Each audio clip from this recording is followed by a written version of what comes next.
Another Good Friday to you, because it's time for WCSM's General Store. We're coming to you from the 70x7 studio. I'm your host, Sheila Stephen, and this is Curt Durnall, Mark Raper, and Bill Williams. Welcome, and thanks for joining us. We're so glad that you are here again with us this week. I think this kind of may become my opening statement. I hope you drug all your friends with you, kicking and screaming if you have to. Then drug them in. Right. Yeah. As Lloyd Wood would always say, hey, if you like our show, be sure and tell everybody. If you didn't like it, don't tell no one. That's right. He said that every show, too. Every show. I like it. So, I like it. There We you should go. have him on here sometime. We should. I'm gonna call him. Okay.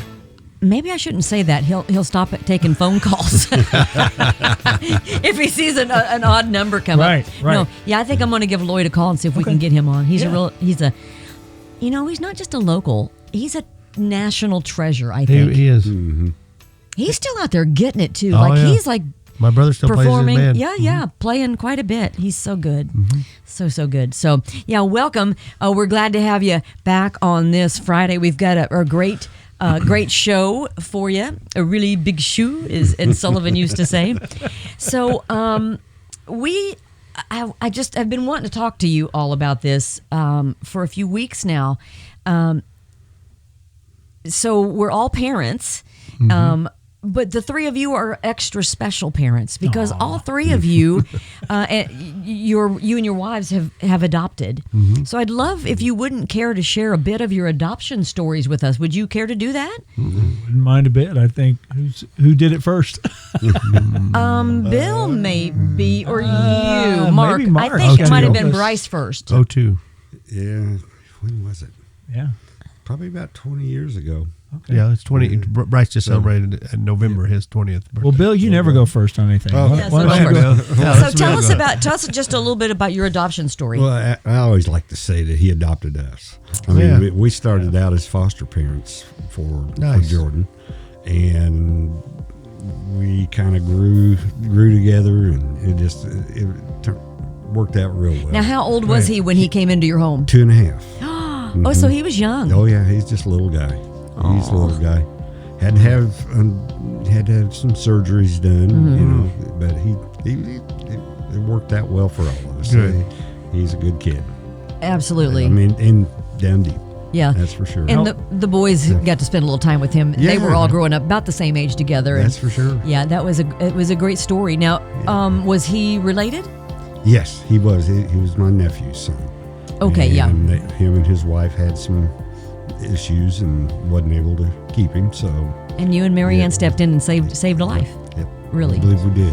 Awesome. Yeah, it was a great experience. Well, good. And I have to also thank my kids, Mickey sure. and Andy, because Yeah. they took him in just as much as we did. So, For sure. yeah. Just a great story. I love stories like that. You and Renata, tell us a little bit about your adoption journey. We couldn't have children, so we went to a Christian adoption agency in Indianapolis, and that's where the birth mother picks. You basically put an article in a magazine, and they look through it, and they pick the parents. And his mother picked us in Fort Wayne, Indiana, and She was in Fort Wayne? Okay. and she had a couple other children. She couldn't afford another child. And, God bless her for... exactly. She went to, in Indiana, they have a law that when they go to an abortion agency, they have to be read what their options are. And after she heard that the adoptive family will pay for everything, she chose adoption. Oh, Wow. wonderful. So, a matter of fact, both my children, Bryce and Maddie, are adopted, and both of them went to the abortion agencies, and both of them changed their mind after they heard that they could get paid. God is good. Yeah, so that's a good law, and so we got Bryce. We got a call. He said you got a baby coming in 2 weeks, and then 2 days later we got a call said you better get to the hospital. He's being. So we always say that he heard we were ready, and then he was ready. So we met him. I always tell him about going up to Fort Wayne to Parkview Hospital and seeing this little boy with his blue little hoodie. I tell him this every birthday, and he gets so tired of hearing it. But, You keep telling it. he still wants to hear it. He Yeah. really does. Yeah. So it was very special. Of course, we met with the birth mother for a little while. it's a very good experience. And then So would that be considered an open adoption? yes, Like we she still knows where he communicate. is. Oh, you do? No, they don't know where we are. What happens is you send letters to the adoption agency, and then they forward those letters to the birth mother. No, we've always sent things to her. We haven't heard anything back. That's totally Well, that's okay. Yeah. And At least she knows he's okay. and yes, exactly. And then Maddie came 4 years later, and she was born in Indianapolis. It was Wishard then. What is it called now? Eskenazi? Eskenazi. And we picked her up. She had a head full of hair and beautiful baby. We got to meet the birth mother for a little bit. And she had already had one abortion, and she did not want to have another abortion. And she picked us because she wanted her daughter to have a big brother that took care of her. So, like, she had an older brother. So, Wow. it's been nothing but blessings. That's so wonderful. Except when they're teenagers, and then it's a little tough. Yeah, well, they're all like that. Yep, they're all. Adoption has nothing to do with Adoption that. has nothing to do with that. Nope. That has nothing. No. fantastic. We've been very blessed. That's so awesome. Both your kids have great heads of hair. They do. Bryce has beautiful big brown or dark that's right. curls. Yep. Yeah. So share your adoption story with us. Yeah, mine's a little different. So wonderful, you know, though. we had. Thank you. We. It is kind of neat that all three of us have different It avenues. is. Yeah, It's, yeah. it's kind of crazy how that happened. But of course, you know, we covered this already. I agreed to 2 kids. Sure. How many do you have? We have 7. Yeah. Now. Let's go in that argument. Yeah. definitely. And so anyway, I thought once we had our 6th one that it was probably time to stop. I talked her into that, and Lori actually got her surgery. Oh, okay, yeah. Right, because I wasn't going to have surgery. Well, sure. I mean, why would you? That wasn't going to happen. She knew that. Yeah. So she had her surgery, and I thought, well, we are done. We're done. We're done. She finally feels complete, and We're- we're done. The family, it's a complete family. Yeah, we're here. It's all good. So, and then But God. but God started laying on her heart, crazy laying on her heart, and to the tune of she wouldn't shut up about it. I mean, which I'm just gonna put it out there. You're so sensitive. She would shut up. I mean, so she keeps talking about it. So you know, like a good husband, I didn't completely shut it down, but I didn't say yes either. And so we went through this program called Safe Families, and it originally started out of Chicago, Illinois, and made its way south through Indianapolis, and then eventually got to Bloomington. I think this was around 2015, 2016, in that time period. And so we signed up, and you know, we went through the background check and got fingerprinted. So Safe Families is a program that they place kids in these homes so they don't overload the child protective services system. They don't overload the system. So is if it you not will. really considered a foster? It's not. It's not foster. It's not through the government or anything like that. It's just a service that's provided. What it's meant for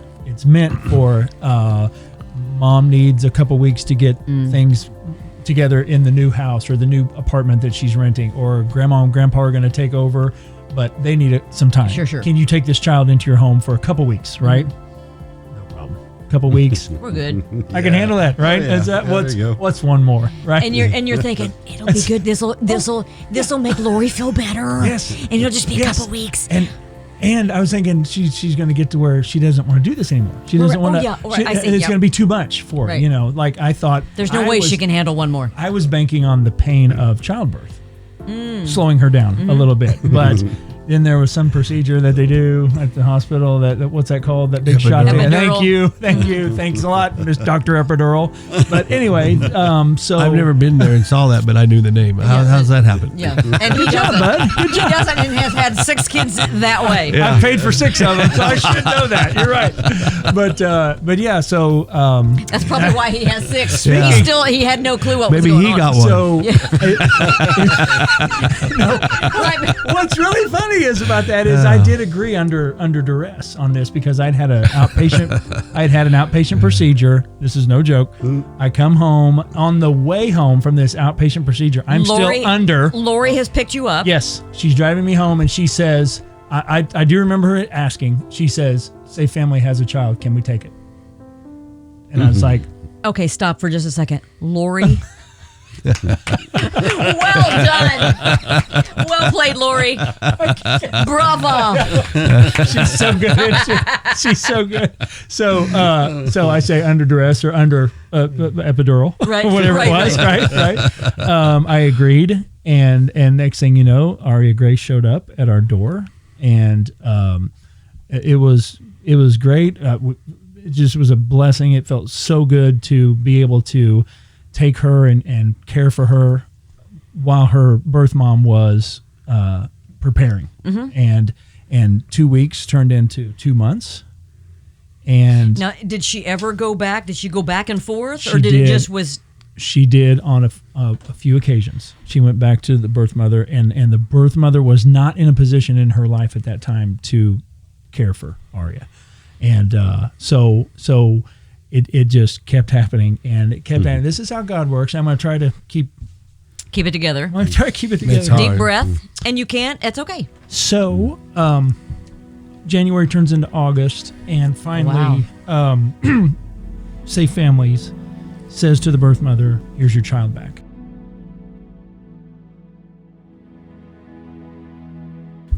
So Aria was taken from us, sent back to her birth mother, and that was Monday. Okay, so literally by Monday afternoon turns into Tuesday, Wednesday, and I kept saying, "Lori, you've got to chill out. You've got to let her take over. You've got to let her take over." And she finally says, literally on Thursday, she says, "Will you adopt my baby?"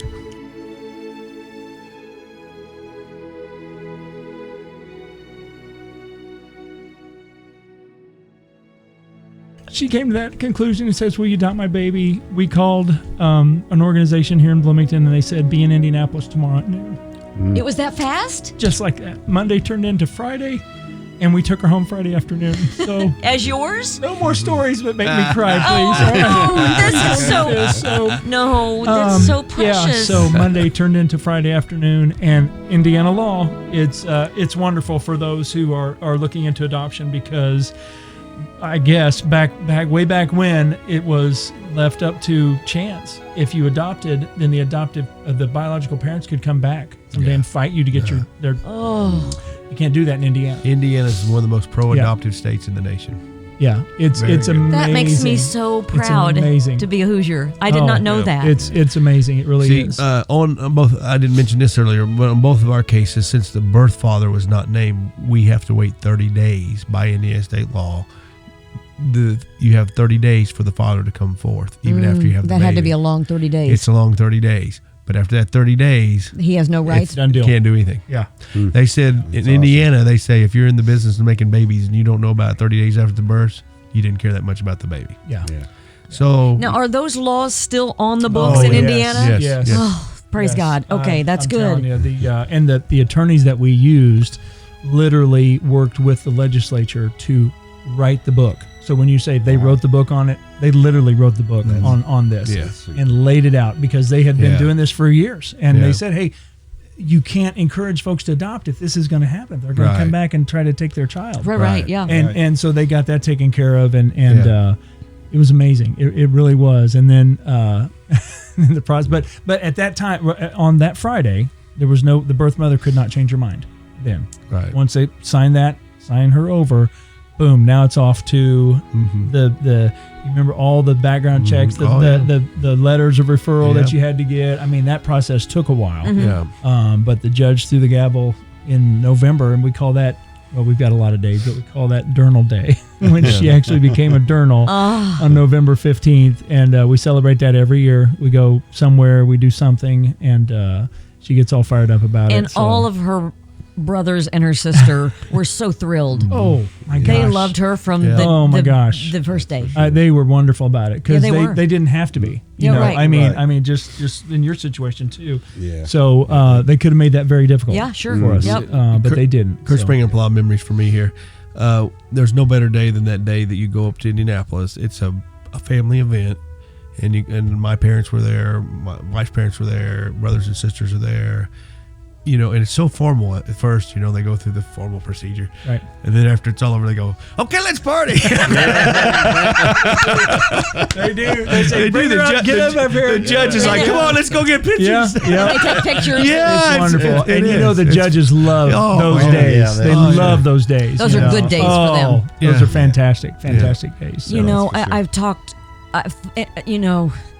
we all know in the last, 8 months or whatever it's been since the Roe v. Wade is Right. hit the, the headlines again and stuff. I've said often, and I'm not the only one, that the adoption conversation needs to change in this country. Adoption needs to be easier. Yeah. It needs to be cheaper, Yes. more Oh. accessible. Yes. That would make Huge. a huge difference Yeah. in this conversation. Yeah, And the absolutely. path and journey that a lot of women take. Yeah. Right? So it just really is heartwarming that Indiana has such great legislation on the books for adoption in our state, but we need it across the country.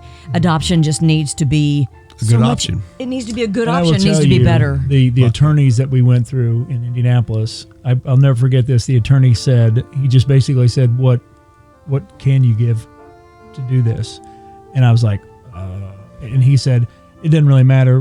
Whatever you give is not going to change my lifestyle one bit. So we can do this for however much you want to do it for. That's awesome. I mean, that's who I was working with out there. He didn't care.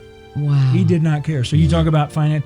Absolutely. I mean, if you could make it, there's so many tax breaks for this and that and scholarships and money flowing everywhere. Make it to where adoption is not expensive. Well, and the sad thing- just a normal average person can do it. And the sad thing is, I think a lot of it is, they have you over a barrel. There are parents who are desperate for a child. Yes. Oh, yeah. And Yes. they'll pay whatever it takes. Oh, and there's they'll agencies. mortgage their home. Absolutely. And that's That will still going exploit on that. today. Yes. It absolutely Yes. they will, and it's Yeah. wrong. Absolutely. And Shame on them. That should not be allowed. Right. They should be paid for their time, for their Oh, work. sure. Sure. I mean Right. that's Yes, but absolutely. it's these exorbitant fees to adopt a child is absolutely wrong because they're hitting people right in the heart. Yeah, definitely. The things that you mentioned are right on. I mean, the expense of it. Now, clearly, you got the background check has to. I mean, Oh, we're sure. not we're not For applying sure. to flip burgers here No, or anything right. like that. It's huge. I mean, Yeah, you're adopting absolutely. a kid. You don't want to send a kid to No. a home that Absolutely, you know, I agree. that's Yeah, be bad. Yeah, but- it's because it's but- all about protecting the child. exactly. So On any keep, level. keep that where it is. But the other stuff, the financial part of it, yeah, please let's find something to bring that to where the average person can do that. That's what our legislators Yeah. on Capitol Hill should be arguing about. Yeah, no doubt. That right there. I agree. That right there. Yeah, So definitely. stick around. We've got more for you coming up from the general store next.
Welcome back to WCSM's General Store in the 70x7 studio. And hopefully you're not just joining us. Hopefully you saw the last segment. If you didn't and you are just joining in, then rewind and check that out. We had a really great chat here a few minutes ago. And so before we wrap this up, I do want to say to you, don't you ever apologize for being emotional about a story as beautiful as that He one. cries all the time. I can't keep him out of crying. I keep saying, Bud, come on, stop with the tears already. Stop. No, Yeah, I've never seen Curt cry before, to be honest. I'm becoming more emotional as I get older. Is that a thing? Is that a thing? No, not for me. Not for you. So I do remember one of my favorite scriptures is Jesus wept. Yes, the right. easiest one to remember. So it's okay for Curt too. So it's also. okay. So it's okay. So I mean, I'm pretty sure he was. They gave us a man tears for a among men. reason. So absolutely. So, but And yeah, one of the that's- most precious things to Jesus and to his Father are children.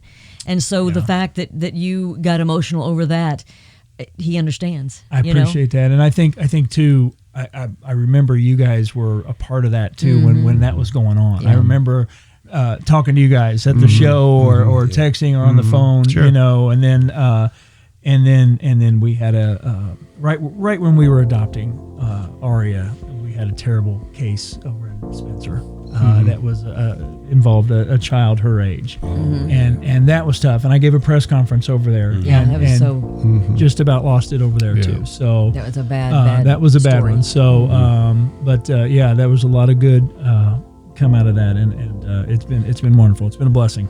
Well, so continuing on here to wrap up this episode of the General Store is we talked about adoption, and so we want to talk to a little bit about how important foster care is.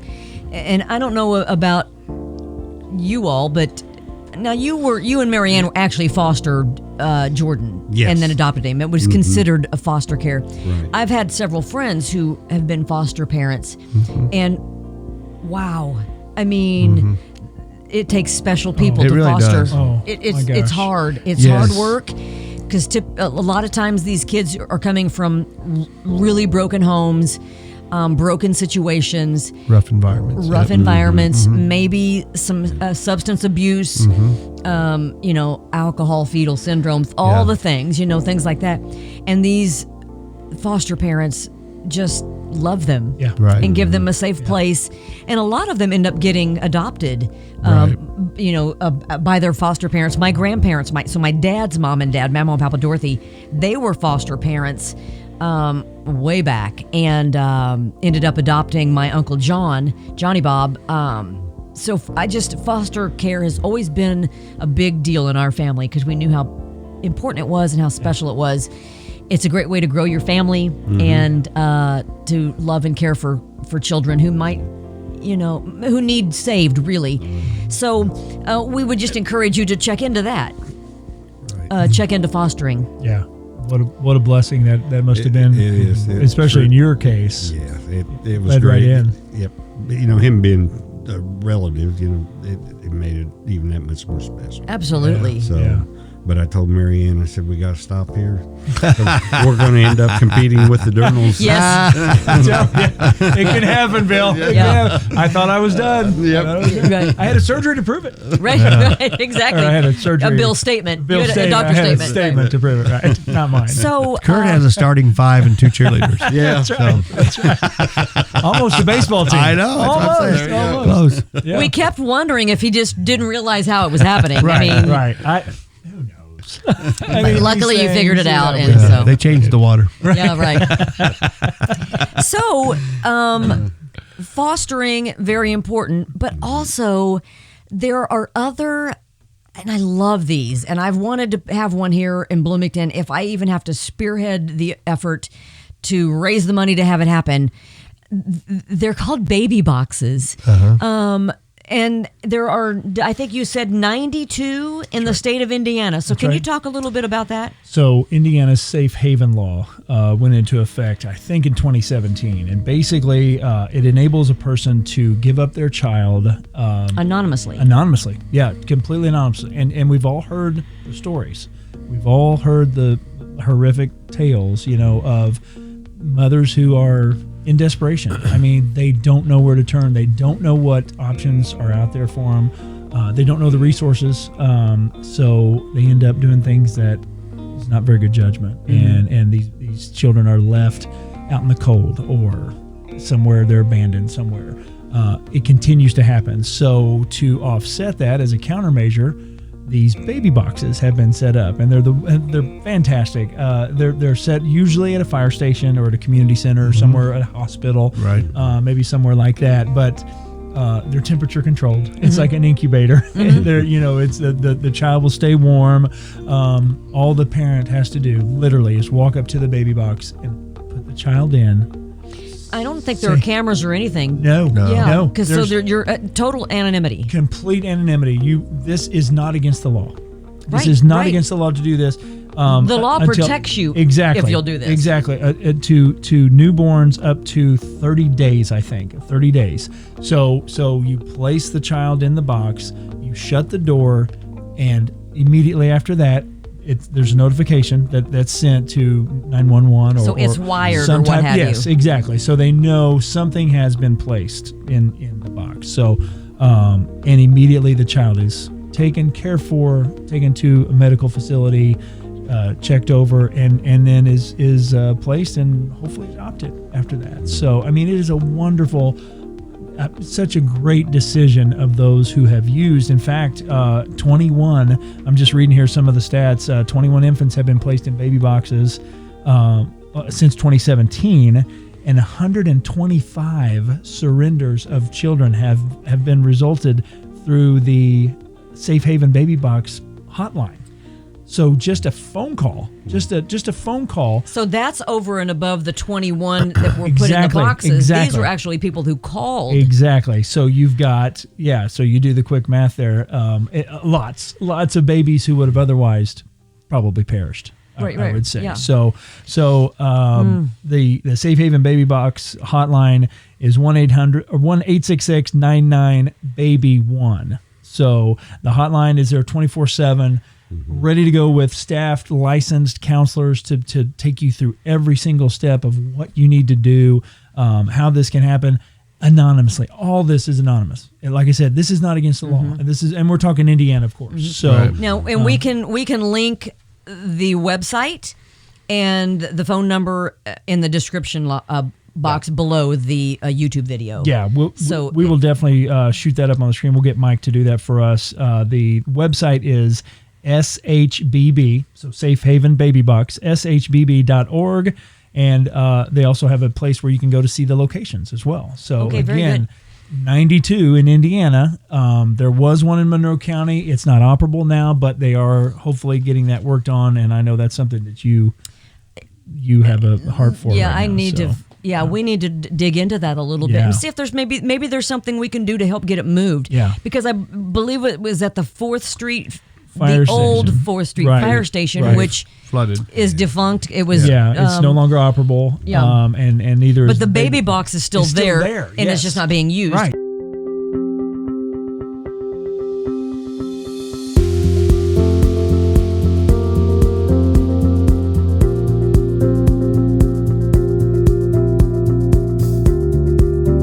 Absolutely. Or maybe by the time our show airs, it's already been moved. Praise God, it'd be Yeah. awesome. But Oh. if not, I would love to be involved in that. Let's see if we can figure that out. That'd be super. A story out of northern Indiana. This has been 2 weeks ago. A police officer and his wife adopted an infant months after she was surrendered in a baby box. It's Mishawaka police officer Bruce Faltinsky. I'm sorry if I butchered Common your spelling. name. Bruce Faltinsky and his wife Shelby added Maya to their family on Friday, which was National Adoption Day. This is written back in November, so that would have been, I think, November 15th. But I have to take a look at that. National Adoption Day is in November. So That's wonderful. and again, Indiana Safe Haven law. Right. You're covered here, moms. If you feel desperate, if you feel hopeless, if you feel like there's no other way, you can call this number. You can get the resources that you and need. even if you call anonymous, it is. it's all anonymous. You don't have to Exactly. tell anybody anything. And you say, well, they can get my phone number. That Indiana Safe Haven law forbids that to happen. That is not something that can happen according to that law. Right. You are protected by that. So don't worry about where you're calling from. Don't think I got to go find a payphone or somewhere, so I can disguise myself. You don't have to do that. No. You don't have to jump through those Because they don't care? They don't care. And if you Because can it's find not a against the payphone, law. you're doing something. Exactly. Right. Exactly. Well, they don't Yeah. care because it's not against the law. Right. They care about the child. The child. So that's it. all it is. That's Right. it. So Right. Wow. lots of good stories. I mean, I'm Great sure we stuff. could be here all day telling you about how this has saved lives and the families that this has affected. So, Yeah. I mean, imagine 120 some children that would Yeah. have perished Have been have been placed. saved just because of a box. Yep. Right. That's so good. Yeah. So good. Well, thank you, the three of you, for sharing your adoption stories. And, we hope that we can revisit this story as far as the local baby box. We know there's one in Lawrence County, Yes. Morgan County. Right. Owen County, right? Spencer has one. Owen County. So if Yep. you're local, and maybe in Monroe County, it's not that far away. So you have some options, maybe until Absolutely. we can get that Monroe County one up and running Right, again. But right. if you're listening from a different state, we encourage you to be active, Yeah. be proactive, get out there and find out how you can get baby boxes in your area, how you can get talk to your legislators and about having great adoption laws as well in your state, like we have here in the state of Yeah. Indiana. Very Hoosier blessed. State. So wonderful, good stuff. Well, God bless you. Thank you so much for joining us. We hope, if it's the Lord's will, we'll be back next Friday for another edition of The General Store from the 70 times 7 studio. So for Curt and Mark and Bill, I'm Sheila, and we'll see you next time from The General Store.